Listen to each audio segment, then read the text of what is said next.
जोहार जय मां समले। आज तारीख 18/5/2026 बरपाली गंगाधर कला परिषद तरफ एक ठंडा पानीय जल वितरण आयोजन करिछन।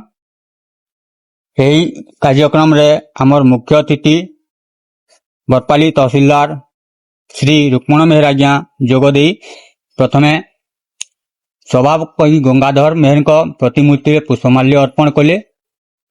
तापरे से आमर गंगाधर कला परिषद वितरण ठंडा पानीय वितरण केन्द्र को इनागुरेशन कले। तापरे से बरपाली तथा बरपाली आखपाख अंचल आसीथिबा जनसाधारण को